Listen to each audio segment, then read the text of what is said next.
Some movies are designed to thrill. Explosions, fast cuts, relentless action, you know the drill.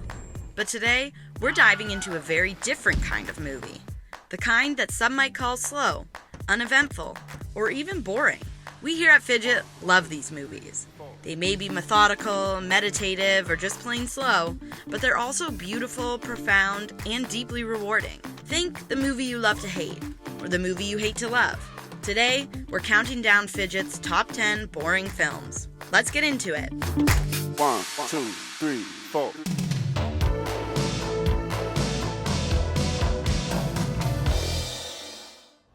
Take us out.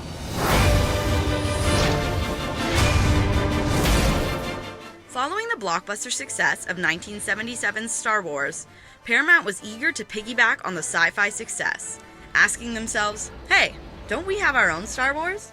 Let's start with Star Trek the Motion Picture, or as some people like to call it, Star Trek the Slow Motion Picture. This film is infamous for its very deliberate pacing, endless space vistas, and a plot that takes its sweet time getting anywhere. But you know what? We love it. Sure, it's not action-packed like Wrath of Khan, but it captures the grandeur and curiosity of space exploration in a way that few films do. You can even get up, run some errands, maybe cook a meal, and come back in time to catch the end of the dry dock scene. And that Jerry Goldsmith score? Chef's kiss.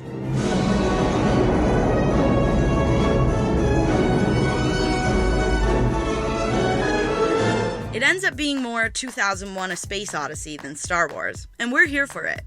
Speaking of,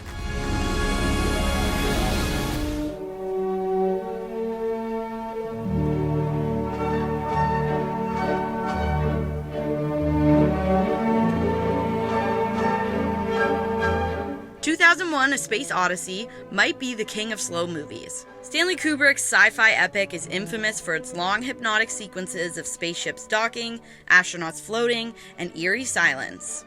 And yet, it's mesmerizing. The visuals, the music, the sheer ambition of it, it's an experience more than a movie. Yes, it moves at the pace of molasses, but that's part of its charm. It's a film you absorb, not just watch.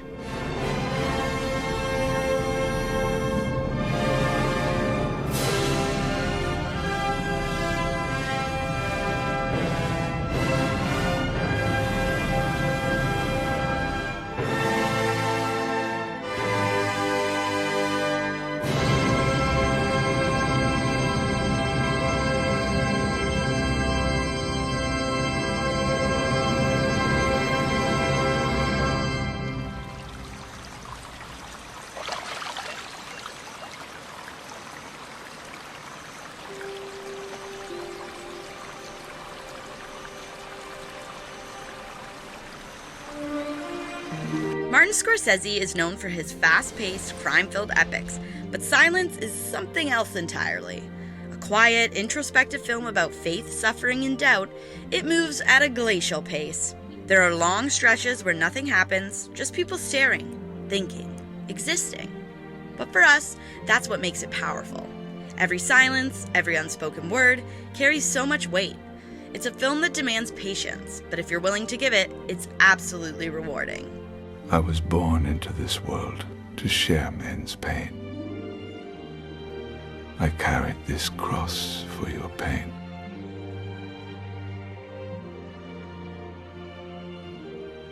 Your life is with me now.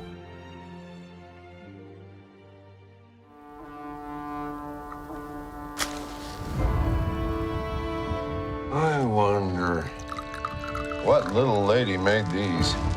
I did, sir.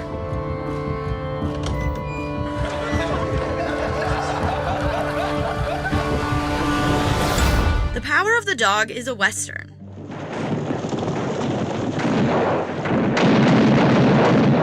But not that kind of Western. There are no shootouts, no action set pieces, just tension, subtext, and a whole lot of scenery.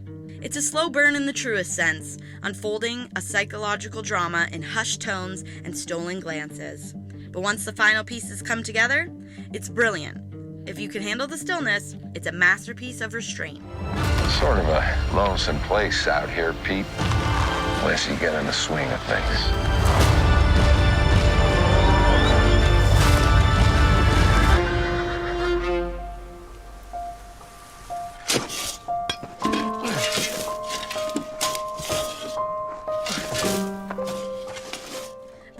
exactly what it sounds like. A movie about digging up some old stuff. That's it. No action, no suspense, just quiet conversations and slow, deliberate excavation. Can we watch Holes instead? Hey, Lou. You better get down here. I think we got something. We got something nice. But seriously, something about The Dig is so peaceful and lovely. It's a film about history, legacy, and human connection, wrapped in gorgeous cinematography. Sometimes you just need a movie that feels like a warm cup of tea, and this is that movie. A man cannot call himself well contented until he has done all he can to be of service to his employer. The Remains of the Day is a film where so much is happening emotionally, and yet outwardly, almost nothing happens. Oh, damn it! Anthony Hopkins plays a butler who has spent his life devoted to duty, suppressing every ounce of personal feeling. You don't like to have pretty girls on the staff, I've noticed. Might it be that our Mr. Stevens fears distraction? You know what I'm doing, Miss Kenton? I'm placing my thoughts elsewhere while you chatter away. It's a slow, subtle, and deeply tragic film. If you're into movies where people say nothing but everything is being said through a glance, this one's for you. You're extremely important to this house, Miss Kenton. Am I? Yes. You lied to me, Mr. Lincoln.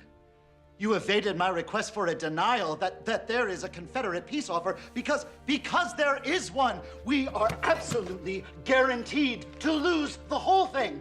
We don't need a goddamn abolition amendment. Itself.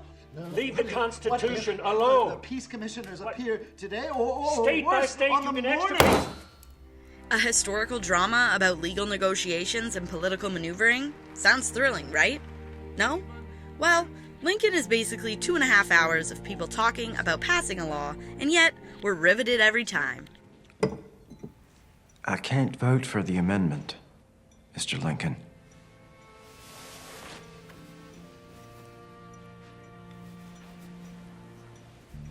The dialogue, the performances, and the way Spielberg directs with such patience, it all works.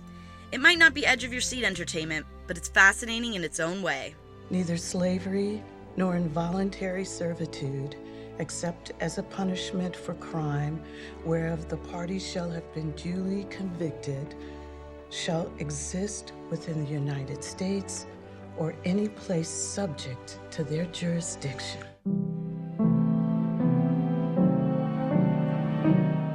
Paul Thomas Anderson's Phantom Thread is a movie that is obsessed with the smallest details. A dress being stitched, a teacup being placed just so. It's all part of the experience. Some people might find its pacing painfully slow, but for us, every moment is filled with tension, beauty, and Daniel Day-Lewis being delightfully insufferable. As I think you know, Alma, I prefer my asparagus with oil and salt. And knowing this, you have prepared the asparagus with butter. Now, I can imagine in certain circumstances being able to pretend that I like it made this way. Right now, I'm just admiring my own gallantry for eating it the way you've prepared it. It's meticulous, just like its protagonist, and that's what makes it so compelling.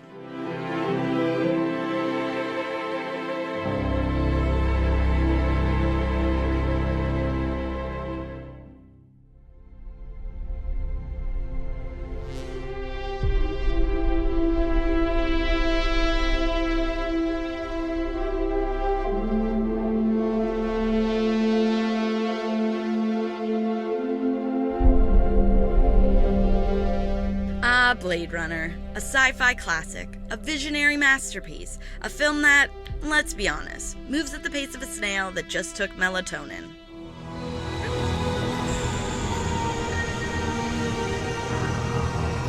Sektor inkommande.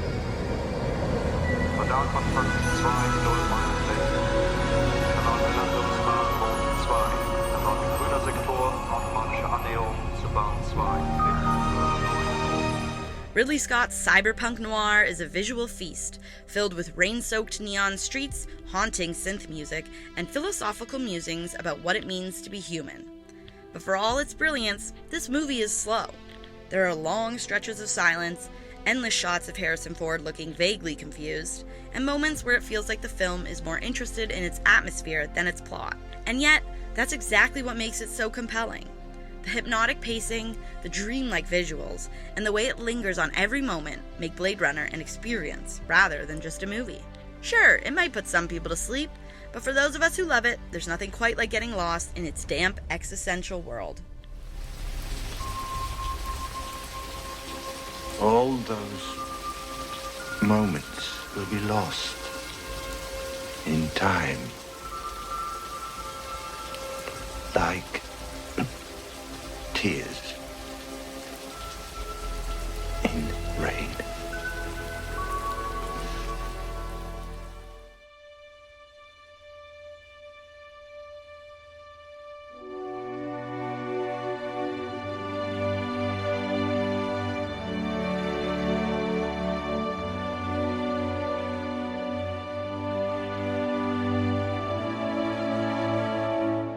Yes, it's a masterpiece.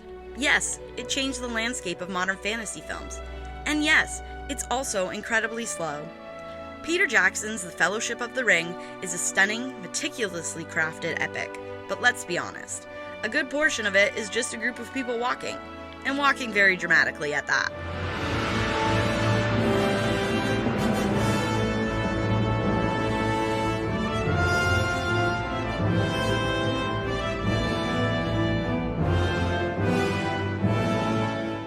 For all its breathtaking landscapes, rich world building, and iconic moments, the film spends a lot of time lingering on the quiet stuff. The Shire scenes feel like an extended tourism ad for the New Zealand countryside. The Council of Elrond? Important, sure, but also basically a fantasy board meeting. And let's not forget the countless pensive stares, dramatic pauses, and slow, moody conversations about the looming threat of Sauron.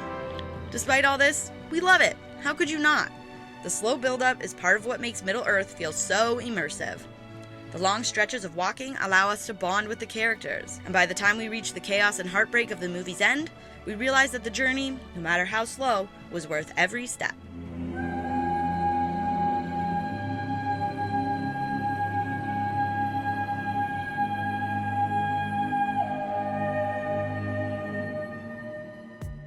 So there you have it. 10 films that some people find slow, tedious, or just plain boring, but we here at Fidget absolutely adore.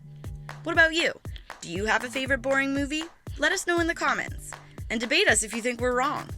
If you enjoyed this deep dive into cinematic patience, be sure to like, subscribe, and hit that notification bell for more. Thanks for watching Fidget!